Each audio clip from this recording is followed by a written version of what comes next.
All right, I'm currently using Evee, and I just want to show you how to create glass or that you can actually see through. So let's create a new Blender file just to show you how it's done from scratch. It's fairly easy. I'm going to delete the default cube, press Shift A mesh, and I'm going to make use of Suzanne the monkey head. Right click, shade smooth, add a modifier, subdivision surface modifier. This is just my preference. I don't like to look at Suzanne without her makeup. Press G, X, lift it up.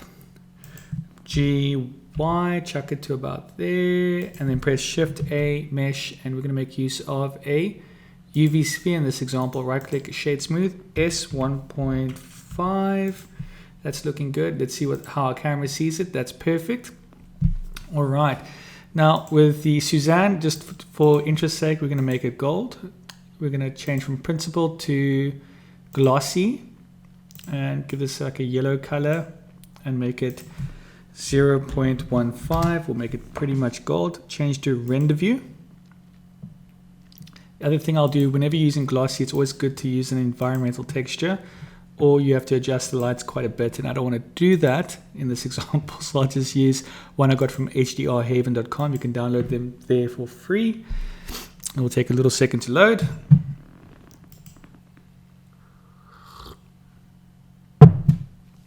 All right, there we go.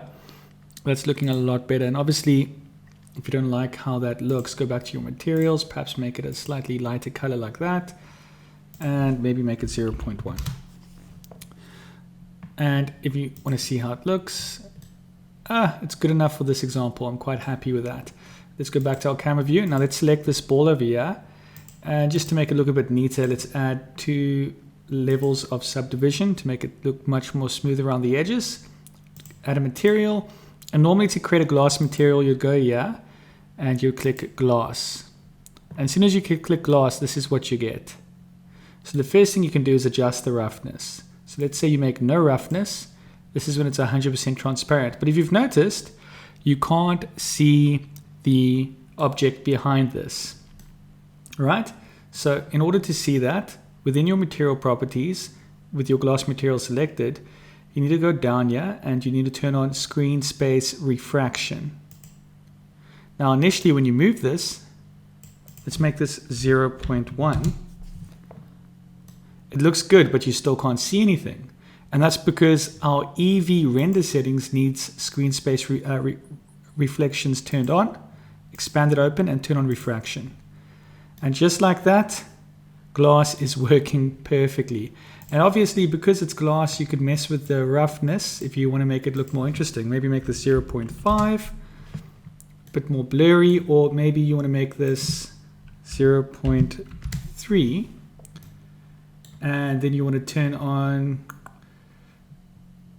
where is it now? Backface Cullen, and change the blend mode. These blend modes are super interesting. I love messing with them. And there's another thing, that I enjoyed messing with. I think it was Subsurface Translucency and creating an index path of 32.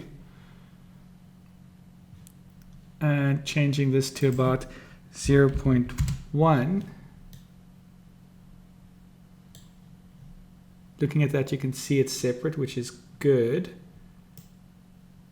And you can also adjust this. So when you make this 0.1, it looks like it's the right size. So if we go 1, all of a sudden it looks a lot bigger than what it is. So you kind of want to make this 0.1, and then it matches the size of the actual object. Anyways, I hope you enjoyed this tutorial on how to have perfect glass in Evee. Please don't forget to like and subscribe.